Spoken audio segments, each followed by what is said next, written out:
Good morning traders, welcome to the Phoenix Blue morning update for Monday the 22nd of February. We'll go over to the market updates, what have you, in a moment, but first I'd like to welcome a large number of new subscribers who have come from our stand at the London Forex show on Friday. Hi guys, you're very welcome. Please have a look around, have a look at the historical YouTube posts. You have a timeline, you'll see we always place our analysis ahead of time, so you can look historically and look at your own charts and see how those trades turned out. We always own up to our losses, so you'll see those comments in subsequent videos. Okay, I know we spoke to you guys on Friday. If you want any more information, email us at info@phoenixblue.co.uk. We'd like you to ring and make an appointment to come and see us. That would be without commitment appointment. We will be able to give you more details about what we do, how we do it, but we'll also be able to see that you're compatible with us and we're compatible with you, and how you trade. Okay, we're also on Instagram, so updates through the day are at Phoenix Blue Trading, Facebook as well, and shortly the website will be coming. Now, for you guys who we spoke to on Friday, I just wanted to run through a very brief reminder of what makes Phoenix Blue different from maybe the experiences if you've had already.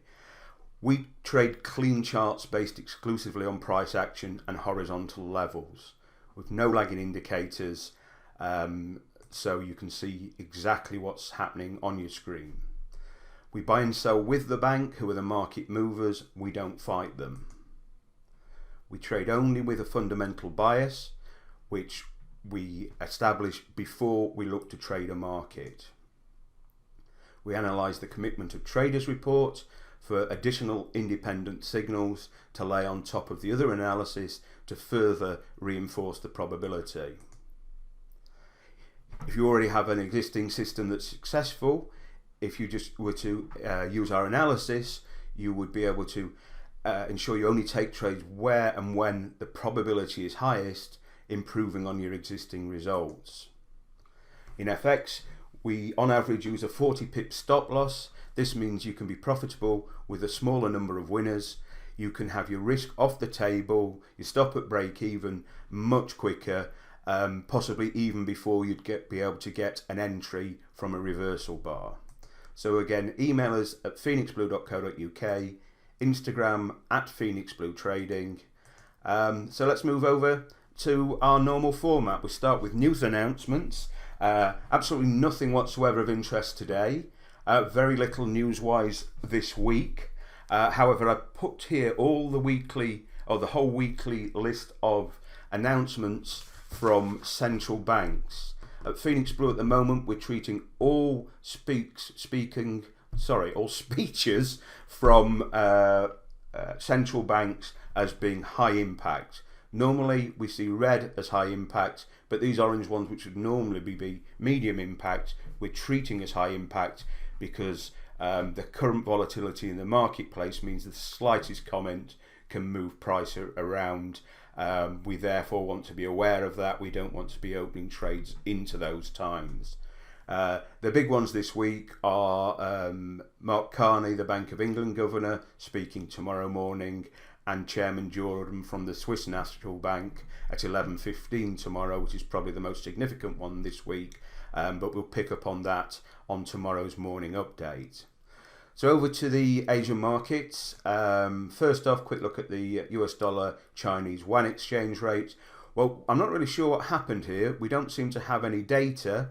I can't find any reason for that. It might just be a technical issue. So nothing I can glean for you at the moment from that chart. We'll get an update on that in the morning. The Shanghai Composite, quite interesting. This is the 2015 lows we've been going on about for several weeks now. We had a break below.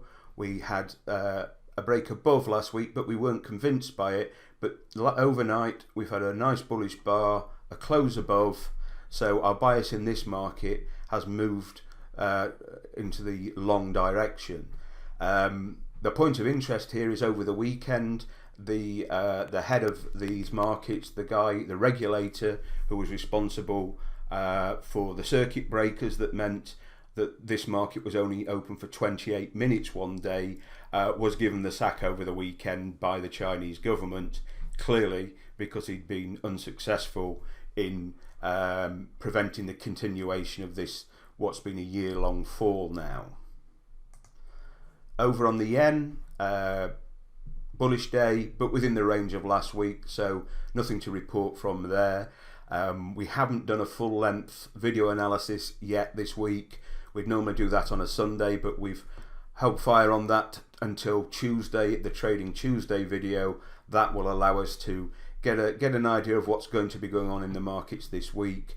Last week we saw a constant risk on, risk off, risk on scenario, making FX virtually untradeable. So we want to make sure we get some clear direction before we give you our full analysis for the week ahead.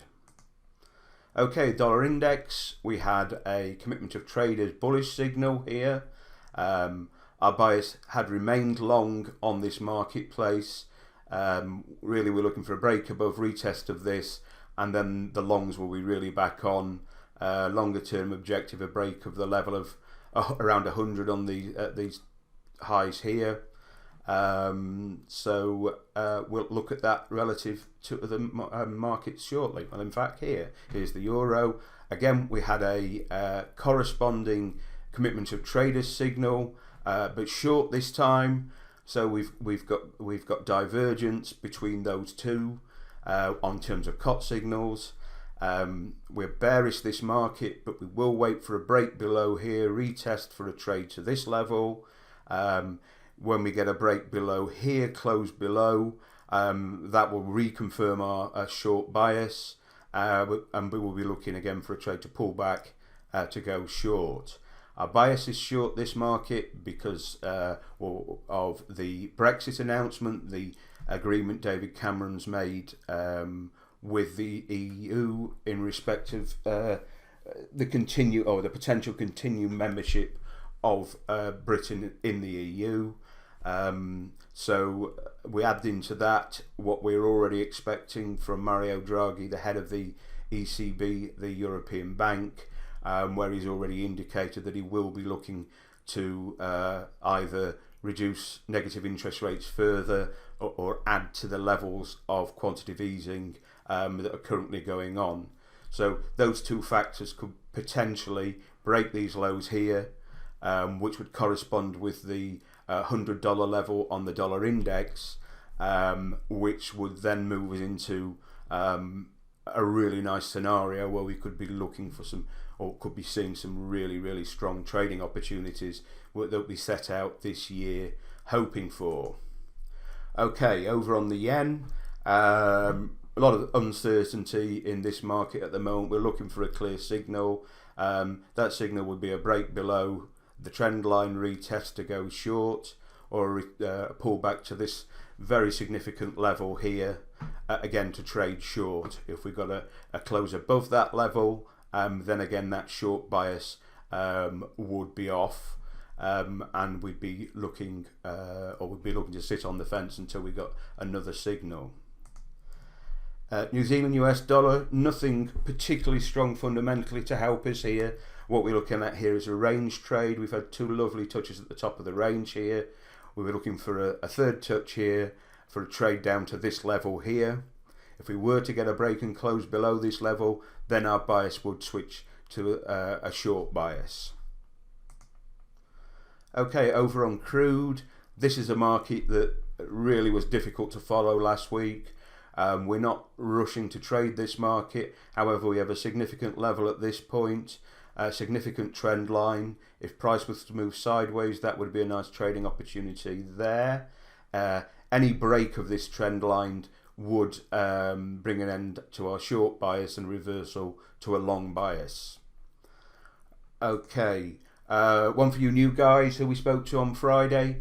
Here's a chart. We said we'll actually show you where our orders are. This is actually my personal chart. This is gold. I've got an order here at this level for price to pull back, maybe in confluence with the trend line here. If that trade fails, our bias long is strong enough to have a second resting order below that. However, looking at price action through last week, realistically a break above this level and a retest to go long again may be more probable. Another one we showed a lot of people on Friday is the cocoa trade. Almost all the Phoenix Blue traders are in this trade.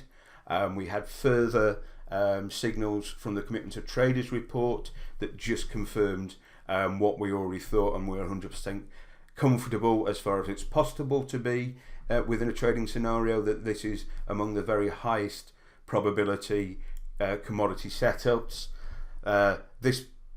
We opened in the order entered here. We've had some negative move within that time frame, but we don't have any concern about this. We see it as consolidation to allow the commercials to build their position even higher before they let go, and off we go up to highs we'll be looking for here for a reward of about 3 to 1 on that trade. Another trade which will be understood by many of the Phoenix Blue traders is sugar. We've been in this trade quite a long time. We entered here before Christmas. We had a slow start, but then a really lovely move down here. A pullback for an add-in trade at this level through the end of last week. Everybody will have taken our profits, target one profits in this add-in trade. Stops will be at break even. Prices close below another level here, so we'll be looking for a pullback in here for another add-in trade, targeting levels around the lows of August, September 2015. Okay, so that concludes our look at the charts. As I said, keep your eyes open for the Trading Tuesday video, when we hopefully will be able to confirm that we seem to have moved out of the risk on, risk off juggle. All your questions, make an appointment with us, info@phoenixblue.co.uk, Phoenix Blue Trading for Instagram. So all it remains is to say thank you for listening, and we'll speak to you tomorrow.